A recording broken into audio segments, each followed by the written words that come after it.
The glass bottle was already sweating when you picked it up off the porch step. In 1955, across the small towns and farming communities of rural Georgia, mornings started before the sun. More than 2.5 million people lived in small towns and rural counties across Georgia in the mid-1950s, roughly the combined population of Alabama and Mississippi today. And somewhere, on almost every street, a wire rack on someone's porch held 2 glass bottles of whole milk, still cold from the dairy 20 miles away. This is the story of those ordinary mornings, those quiet afternoons, and the small rituals of a way of life that no longer exists. It began the same way every morning, with a sound that almost nobody hears anymore. The milkman's truck, an insulated white delivery vehicle running on a quiet electric motor, rolled through town before 5 in the morning. He knew every family by name, knew which house took 2 quarts and which house left a note asking for a pint of cream. By the time he turned the corner onto the next block, a kitchen light had switched on in half the houses he'd just passed.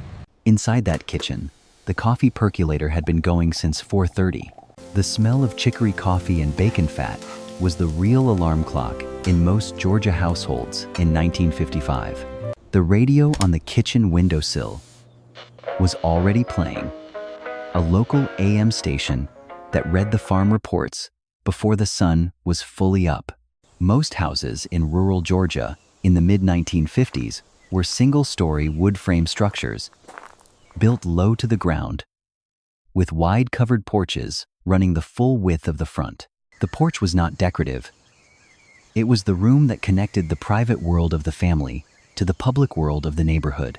By 6:30, men in work clothes were already backing their trucks out of dirt driveways, headed toward the mill, the timber yard, or the fields. A lot of those trucks were 1949 or 50 Chevrolet half-tons, still running strong 6 years after they'd been bought. The children came next, not long after the fathers had gone, out the screen door and into the yard while the dew was still on the grass. Screen doors were the sound of summer in Georgia, the sound of someone always coming or going from somewhere that mattered. Breakfast was not a casual meal in most households. It was the serious meal, the one that carried people through until noon. Biscuits from scratch, not from a can, made with lard and buttermilk and a cast iron pan that had been in the family since the 1920s.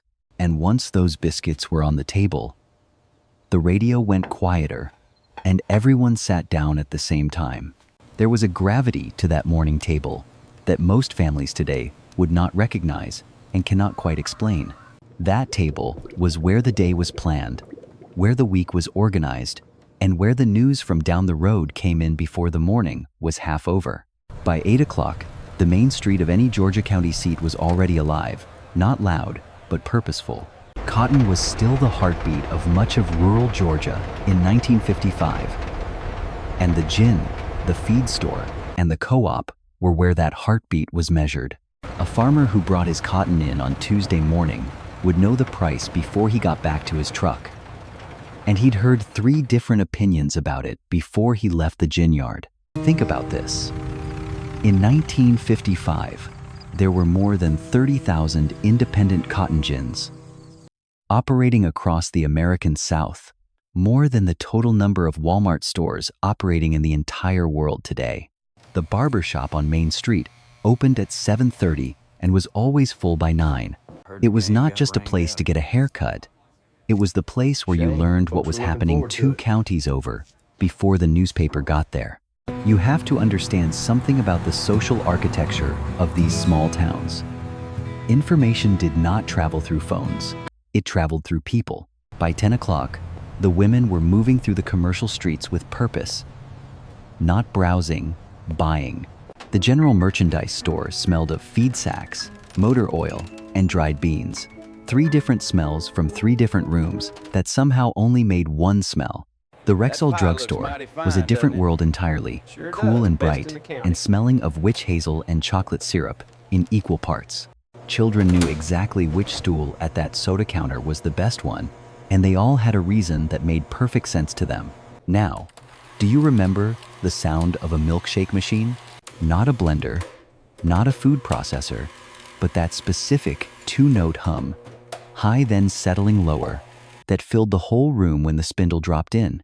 The children of rural Georgia in 1955 were given a freedom of movement that is nearly impossible to comprehend today.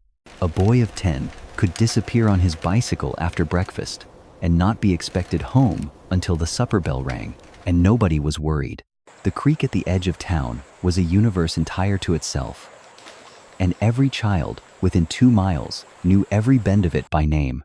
They built things, caught things, lost things, and occasionally bled a little, and all of that was considered completely normal.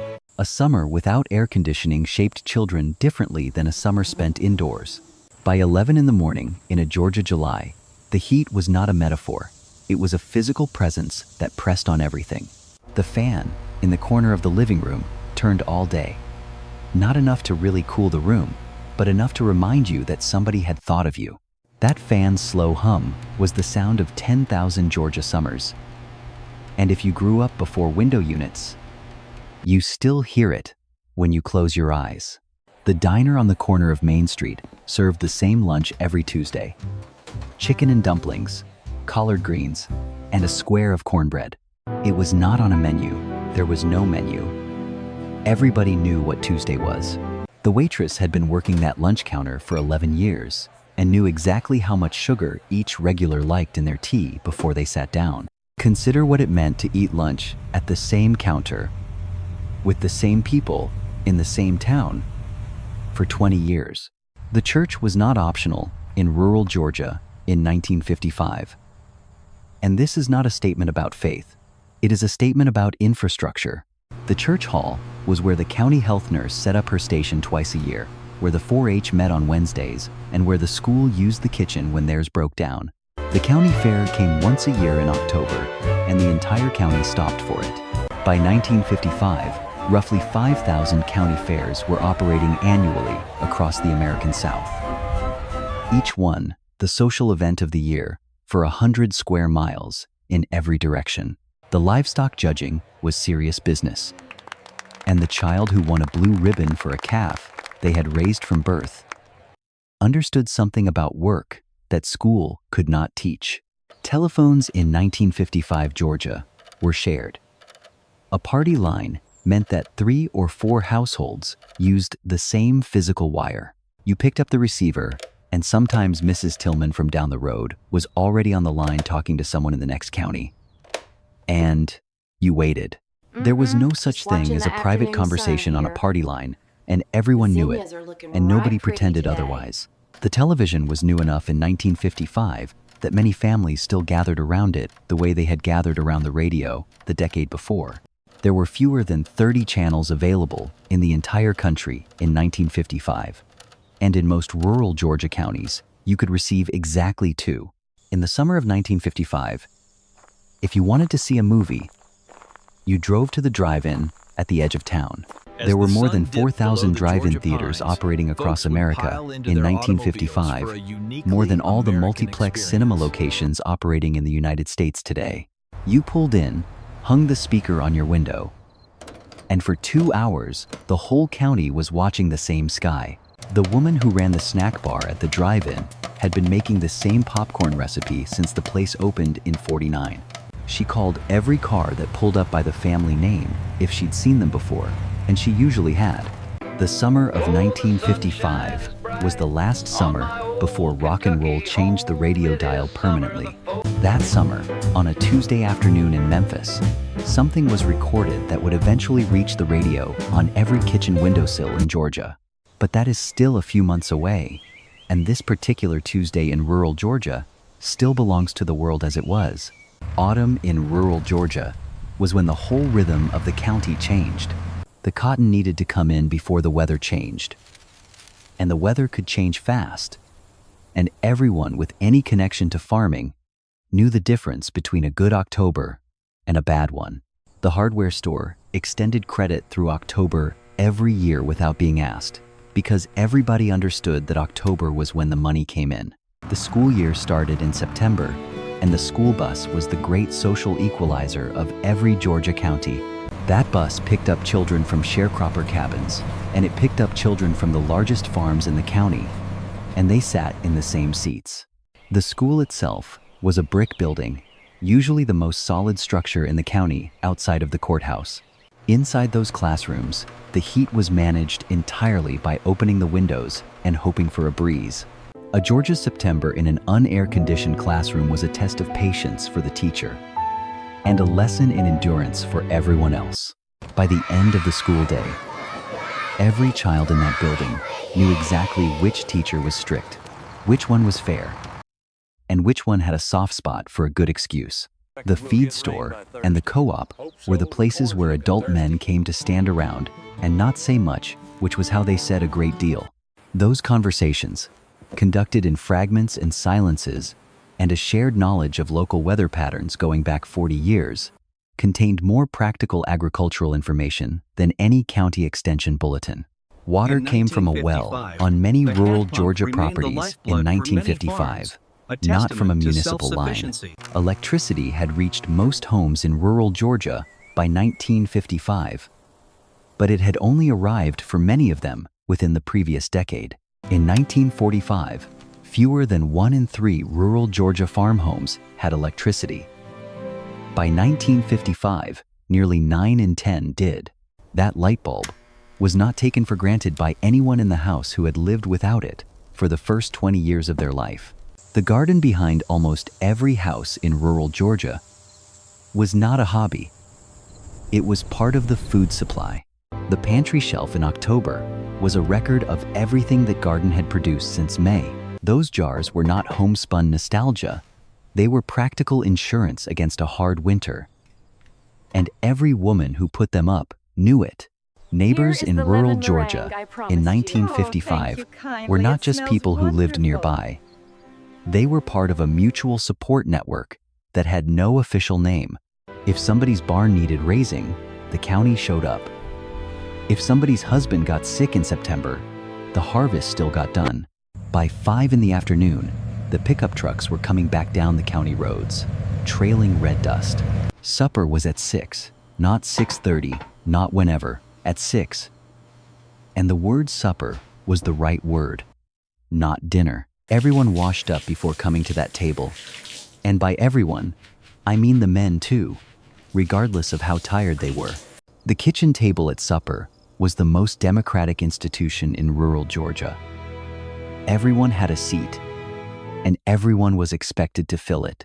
After supper, the front porch called to everyone like a second living room that just happened to be outside. The porch was where you watched the weather come in from the west, where you waved at the mailman, where you found out without asking that the Hendersons were having a disagreement. Neighbors appeared at the porch steps without being invited. Howdy, neighbor. Because showing up without an invitation Looks like a warm one was tonight. not rude in 1955.